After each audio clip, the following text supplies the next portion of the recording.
আসসালামু আলাইকুম। আজকে আমরা কনসেপচুয়াল ম্যাথ এইচএসসি ভেক্টরের ২ এবং ৩ নাম্বার এটা দেখব। তাহলে চলো আমরা সলভের দিকে আগাই। তো তোমাদের অলরেডি সবগুলো থিওরি মনে আছে। আমাদের আসলে কয়টা জিনিস লাগে? ২টা জিনিস লাগে এখানে। একটা হচ্ছে পিথাগোরাস, একটা হচ্ছে অন্যটা হচ্ছে ত্রিকোণমিতিক অনুপাত। তো আমি কিন্তু তোমাদেরকে যে হোমওয়ার্কটা দেই, যেটা 20 বার 25 বার করে লিখতে দেই, সেখানে কিন্তু এটা ছিল, হ্যাঁ, যে একটা সমকোণী ত্রিভুজ যদি থাকে তার এটা হচ্ছে অতিভুজ, এটা আমরা ধরলাম পি হচ্ছে, এই তো এখানে থিটার সাপেক্ষে পি হচ্ছে লম্ব আর কিউ হচ্ছে ভূমি। তো সেই ক্ষেত্রে আর সমান অর্থাৎ অতিভুজ সমান P square plus Q square. আচ্ছা, এখন এই থিটার মান যদি তুমি বের করতে চাও তাহলে আমরা র্যান্ডমলি লিখতে পারি কি? আমরা র্যান্ডমলি লিখতে পারি ট্যান থিটা। ওকে, ট্যান থিটা আমরা বলছি, তার মানে আমরা কি কি নিচ্ছি এখানে? লম্বকে ভূমি দ্বারা ভাগ করেছি। এখানে লম্ব হচ্ছে পি, ভূমি হচ্ছে কিউ। তো এখান থেকে আমরা যদি শুধু থিটার মান বের করতে চাই তাহলে জিনিসটা হয়ে যাবে tan inverse P by Q. Okay, তো এটা হচ্ছে আমাদের ত্রিকোণমিতিক অনুপাতের ইউজ। এই তো নিচের দুইটা ত্রিকোণমিতিক অনুপাতের ইউজ। ওকে, সরি, এই তো এটা হচ্ছে আমাদের ত্রিকোণমিতিক অনুপাতের ব্যবহার। আর এই তো এইটা হচ্ছে আমাদের পিথাগোরাসের ব্যবহার। ক্লিয়ার? আর আমি তোমাদেরকে আরো বলেছিলাম যে তোমরা ফিজিক্সের এই সম্পূর্ণ চ্যাপ্টারটি পারতে, অর্থাৎ আমি তোমাদেরকে ফিজিক্সের এই সম্পূর্ণ চ্যাপ্টারটি যেভাবে শেখাবো তাতে করে তোমাদের শুধুমাত্র এই দুইটা জিনিস জানতে হবে। তো আশা করি আমরা সেভাবে আগাচ্ছি। তো কমেন্টে একটু জানাও যে আসলে এই দুইটা জিনিসের উপরেই তোমরা সবকিছু পারতেছো কিনা আমার লেকচার থেকে। একটু কমেন্টে আমাকে ক্লিয়ার করো, যেটা আমার লক্ষ্য ছিল যে এই দুইটা জিনিস জানলেই তোমরা আসলে ভেক্টর পারবা। ওকে, তো একটু কাইন্ডলি কমেন্টটা আমাকে জানিও। ওকে, এখন চলো আমরা এটা সলভ করি। এই দুটো জিনিসের বাইরে আমাদের কোনো কিছু লাগবে না। তো চলো, এখানে কি বলা হয়েছে? একটা বস্তু, ও আচ্ছা, এটা কিন্তু আবার আমাদের যে এক নং কোশ্চেনটা ছিল সেটারই কন্টিনিউয়েশন। ওকে, তো এখানে যে মেঝের একটা বিশেষত্ব ছিল যে মেঝেটাতে 1 নিউটন বল দিলে সেই বস্তুটার কি হয়, 1 মিটার সরণ হয়। তো সেই অনুসারেই কিন্তু আমাদের অঙ্কটা আগাবে। ওকে, তো এখানে দেখো, আর আচ্ছা আমরা এখানে এইভাবেও চিন্তা করতে পারি যে এখানে 3 নিউটন বল প্রয়োগ করা হয়েছে উত্তর দিকে, আর 4 নিউটন বল প্রয়োগ করা হয়েছে পূর্ব দিকে। তো সেই ক্ষেত্রে যে লব্ধি ভেক্টরটা হবে আমরা সেটাকে বলতে পারি যে সেটা একটা বল, সেই বলের মান কত। চলো এটা আমরা বের করি। তাহলে আমরা কি করব? আমরা ধরে নিলাম এই বল দুইটার যে লব্ধি সেটা হবে এইভাবে আর বরাবর। আচ্ছা, এখন আমরা এই যে এখান থেকে এই যে এই ভেক্টরটাকে আমরা মুভ করে এই পাশে নিয়ে আসবো। কেন নিয়ে আসবো? কারণ আমরা কি জানি, আমরা তো বেশি কিছু চিনি না আসলে। আমরা চিনি আসলে যেরকম একটা সমকোণী ত্রিভুজ। তো আমাদের যাই দেহ থাকুক না কেন তাকে আমরা একটা সমকোণী ত্রিভুজ বানাবো আমাদের সুবিধার জন্য, কিন্তু অন্য কারোর জন্য না। হ্যাঁ, টিচারকে দেখানোর জন্য না, ফিজিক্সকে খুশি করার জন্য না। তুমি তোমার প্রয়োজনে এই বাহুটাকে এই পাশে নিয়ে আসবে। তাতে কি হবে? এখানে আমরা একটা সমকোণী ত্রিভুজ পাবো। এই দেখো, সম্পূর্ণ এ বি সি একটা সমকোণী ত্রিভুজ। এখন এখানে আমাদের আর এর মান বের করতে হবে। দেখো টেকনিক্যালি এই তো উপরের দিকে যাচ্ছে, তাই না? তার মানে এই যে রেখাটা, বুঝছো, এই যে রেখাটা যেটাকে আমরা কোন পাশে, এই পাশে নিয়ে আসলাম, এইটার মান তার মানে হচ্ছে 3। আর এই দেখো এই দিকে, অর্থাৎ এই তো এইদিকে পূর্ব দিকে কাজ করতে 4 নিউটন। তার মানে এটা হচ্ছে 4 নিউটন। ওকে, এখন আমাদের কাছে আসলে কি কি চাইছে? আর এবং থিটা। তো আমরা এটাকে থিটা ধরে নিলাম। তাহলে আমাদের এখন আর এর মান বের করতে হবে। আমরা কি জানি? পিথাগোরাস অনুসারে অতিভুজ স্কোয়ার সমান লম্ব স্কোয়ার প্লাস ভূমি স্কোয়ার। স্কোয়ারটাকে ওই পাশে দিলে রুট ওভার হবে। তাহলে এখানে লম্ব স্কোয়ার, এখানে লম্বর মান কত? 3। দেখো লম্ব হচ্ছে, এটা যেহেতু থিটা, এটা ভূমি, এটা হচ্ছে লম্ব। তাহলে লম্ব স্কোয়ার প্লাস ভূমি স্কোয়ার, তার মানে আবার 4 স্কোয়ার। তো ওভারঅল কি হচ্ছে? এটা 3 দিকে 9, 4 4 16। তাহলে এটা হবে কত? Root over 25। তাহলে রুট ওভার করলে এটা হবে 5। তো আমরা পাইলাম আর এর মান কত? আর এর মান হচ্ছে 5। এখন আমাদেরকে বের করতে হবে আসলে থিটার মান। ওকে, আমরা কি জানি? এখন দেখো, আমরা আসলে দুইটা জিনিসই জানি, বেশি কিছু জানি না, বেশি কিছু আমরা জানার চেষ্টাও করব না। তো এখানে দেখো ত্রিকোণমিতিক অনুপাত অনুসারে আমরা এটাকে এখন এখানে একটু লেখার চেষ্টা করব। তো এখানে আমরা কি লিখবো তাহলে? Tan theta. ট্যান থিটা লেখা মানে কি লেখা আসলে ভাইয়া? ট্যান থিটা লেখা মানে আসলে লেখা হচ্ছে লম্ব বাই ভূমি। এর বাইরে কোনো কিছুই না, কঠিন কোনো কিছুই না, যা পড়ছো তাই। হ্যাঁ, একদম 9 10 ক্লাস 8 বা 7 থেকে অনেকে পড়ে আসতেছে ট্যান থিটা হচ্ছে লম্ব বাই ভূমি। কিন্তু এখানে জাস্ট তোমাকে একটু অ্যাপ্লাই করতে হবে, যেখানে আসলে লম্বকে ভূমিকে সেই মানটাকে বসাইতে হবে। কিভাবে বসাবা?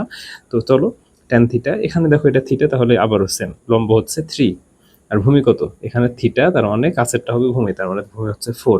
তো এখন কি করবো আমরা, থিটাকে রেখে ট্যানটাকে ওই পাশে দিয়ে দেবো, ট্যান ইনভার্স 3/4। তাহলে এখন আমার কাছে ক্যালকুলেটর নাই, আমি আসলে ব্যালকনিতে বাইরে বসে ভিডিওটা রেকর্ড করতেছি, বুঝছো? তো তোমরা একটু ক্যালকুলেটর টাইপ করে মানটা এখানে বসিয়ে নিবা, ঠিক আছে? তো যেটা আসবে এটাই হচ্ছে আমাদের অ্যান্সার। তো এটা হচ্ছে 3-এর জন্য গেল। এখন দেখো এই তো 4 নাম্বার, সরি 2-এর জন্য আমরা দেখলাম, এখন হচ্ছে 3 নাম্বার অঙ্কটা, আমরা এই যে এটা হচ্ছে 3। তো এই ক্ষেত্রে কি আসলে আমাদের আলাদা কোনো কিছু করতে হবে? তোমরা একটু চিন্তা করে বলো তো। আলাদা কোনো কিছুই না, জাস্ট দেখো আমি মানটাকে ঘুরিয়ে দিছি, হ্যাঁ, এই দেখো এটাকে। এখন একটা জায়গাতে শুধু একটু চেঞ্জ আসবে, সেটা হচ্ছে কোনটাতে, ক্লিয়ার? তো এটাও চলো আমি তোমাদেরকে করিয়ে দিই। তো আমরা ধরে নিলাম যে হচ্ছে এই তো বস্তুটা যাবে এইদিকে, কারণ এর উপর বল প্রয়োগ করা হইতেছে একটা এইদিকে আর একটা হচ্ছে এইদিকে। আচ্ছা, তো এখন আমরা কি পাইলাম, এখন আমরা এই যে একটা সমকোণী ত্রিভুজ বানাবো, কিভাবে বানাবো, এই যে বাহুটা, এই বাহুটাকে আমরা জোর করে এই পাশে নিয়ে আসবো, হ্যাঁ, নিয়ে এখানে রেখে দেবো। এখন এই যে এই বাহুটা আসলে কি নির্দেশ করতেছিল, এই বাহুটা নির্দেশ করতেছিল 4 নিউটন বল। তাহলে এই বাহুটাও কি নির্দেশ করবে, 4 নিউটন বল। আচ্ছা, এখন এই যে বাহুটা যেটা কোন দিকে যাচ্ছে, এটা হচ্ছে আমাদের পূর্ব দিকে যাচ্ছে। তো সেই বাহুটা কত নিউটন বল নির্দেশ করে, 3 নিউটন। তার মানে এই যে নিচের বাহুটা, এটা হবে, এটার মান হবে কত, 3 নিউটন। ওকে, তো আমরা আমাদের সমকোণী ত্রিভুজটাকে কি করে ফেলাইছি, কমপ্লিট করে ফেলাইছি। এখন আমাদের এখান থেকে কি বের করতে হবে, আর বের করতে হবে। আর এখানে একটা কি আছে, এখানে একটা আছে হচ্ছে থিটা, এই দুইটা জিনিস আমাদের বের করতে হবে। তো আমরা যখন আর বের করতে যাবো, তখন আসলে আমাদেরকে কি করতে হবে, চিন্তা করো। যখন আমরা আর বের করতে যাব, তখন আমাদেরকে পিথাগোরাস অনুসারে কাজ করতে হবে, পিথাগোরাসের উপপাদ্য অনুসারে। তো পিথাগোরাসের উপপাদ্য অনুসারে আমরা আর বেশি ডিটেইল বলতেছি না, কারণ একটু আগে তো দেখাইলাম, তাই না, সেম জিনিসটাই। তো এখানে কি হবে, এখানে হবে লম্ব স্কোয়ার প্লাস ভূমি স্কোয়ার।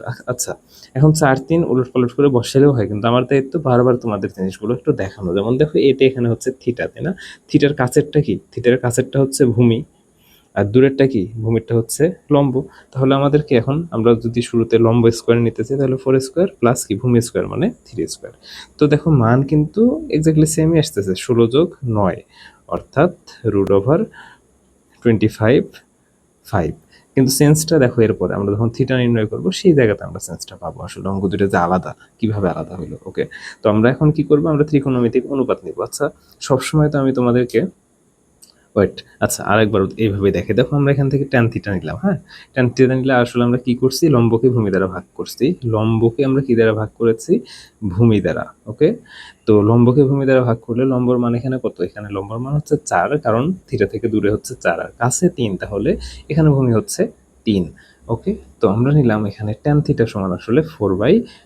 তাহলে ট্যানকে আমরা কি করব, গুণন অবস্থায় আছে, ওই পাশে ভাগ করে দেবো, ভাগ করে আবার উপরে নিব, তাহলে কি হয়ে যাবে, ইনভার্স হয়ে যাবে। তো থিটা সমান ট্যান ইনভার্স 4/3। আচ্ছা, আশা করবো তোমরা এটার মানটা একটু ক্যালকুলেটরে করে নিবা, হ্যাঁ।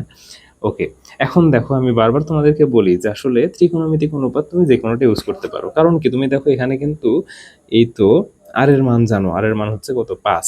এখন তুমি যদি এখান থেকে ইউজ করতে চাও ঠিক এইভাবে, যে আমরা আসলে ভাইয়া তো সবসময় বলেন যে হচ্ছে যে কোনোখান থেকে যে কোনোভাবে করা যায়। সাপোজ এটা হচ্ছে মান দেওয়া নেই, আর এর মান দেওয়া নেই, প্রথমেই যদি শুধু আমাকে প্রশ্ন করতো যে থিটার মান বের করো, তাইলে আমরা কিভাবে করতাম, তাই না? ও আচ্ছা, এই দেখো ট্যান দিয়ে করলেই তো, দেখো আমি যেটা বুঝাইতে চাইলাম যে আর এর মান তো এখানে 5 আমরা বের করলাম, কিন্তু এই যে অলরেডি থিটা মানে ট্যান ইউজ করে তো আমরা লম্ব আর ভূমি ব্যবহার করতে পারতেছি। ওই তারপর আমি তোমাদেরকে দেখানোর স্বার্থে দেখিয়ে দিই যে আসলে শুধু যে ট্যান থিটা ইউজ করে আমরা থিটা বের করতে পারবো তা আসলে না, আমরা এটা সাইন থিটা থেকেও বের করতে পারবো, কস থিটা থেকেও বের করতে পারবো। চলো আমরা এটা প্রুফ করি কিভাবে। আমি এখানে লিখলাম, জাস্ট মন চাইলেও লিখলাম সাইন থিটা, তার মানে আমি আসলে কি লিখছি, তার মানে আমি আসলে লিখছি লম্ব বাই অতিভুজ, তাই না, লম্ব ভাই অতিভুজ আমি আসলে এখানে লিখছি। আচ্ছা, তার মানে কি আমি লিখছি, এই যে এই ত্রিভুজ অনুসারে সাইন থিটা সমান সমান লম্ব বাই অতিভুজ, লম্ব এখানে কত 4, অতিভুজ কত 5, তার মানে 4/5। দেখো আমি কিন্তু কঠিন কিছুই করি নেই, আমি বলতেছি যে সাইন থিটা তোমরা মুখস্থ করেছো, লম্ব বাই অতিভুজ। আচ্ছা, তাহলে এই যে ত্রিভুজের লম্ব কোনটা, যেহেতু থিটা এখানে কাছেরটা ভূমি, দূরেরটা হচ্ছে লম্ব, তো এটা হচ্ছে লম্ব 4। তাহলে দেখো লম্বর জায়গায় আমি কি লিখবো, 4 লিখবো, কারণ এখানে লম্ব হচ্ছে 4। এখন দেখো এটা যেহেতু সাইন, তাহলে আমরা ভাগ করছি লম্বকে কি দিয়ে, অতিভুজ দ্বারা, এখানে অতিভুজ কোনটা 5, তাহলে আমরা নিচে কি লিখবো 5। এখন জাস্ট এখান থেকে চিন্তা করো, থিটা সমান সমান কি হবে, থিটা সমান সমান হবে হচ্ছে সাইন ইনভার্স 4/5। এখন তোমার এখানে আসলে মেইন প্রুফটা আসে। তুমি এই যে মানটা বের করবা, হ্যাঁ, এটা আমরা ধরলাম হচ্ছে x1। এই যে তুমি একটু আগে এখানে মানটা বের করছো x2, তাহলে তুমি দেখবে যে x1 সমান সমান x2 আসছে। হ্যাঁ, আমি কিন্তু মান বের করে নিই, তারপরে তোমাদেরকে অগ্রিম বলে দিচ্ছি। তোমরা অনেকে গেস করতে পারতেছো যে আমি কোন সূত্রে বলতেছি, কিন্তু তারপরও যাদের জন্য বিষয়টা একটু নতুন তারা বের করে দেখবা যে x1 সমান x2। তার মানে এখান থেকে আমরা প্রুভ করতে পারলাম যে এই তো আমাদের এখানে যে তিনটা অনুপাত আছে, ওই সেই তিনটা অনুপাত, ত্রিকোণমিতিক অনুপাত। আচ্ছা, আমরা সবগুলো লিখি নেই, শুধু কি লিখছি, ট্যান লিখছি। তার মানে tan theta, sine theta, cos theta আমরা যে কোনোটা ব্যবহার করে কি করতে পারবো, এই যে দিকগুলো কিন্তু বের করতে পারবো।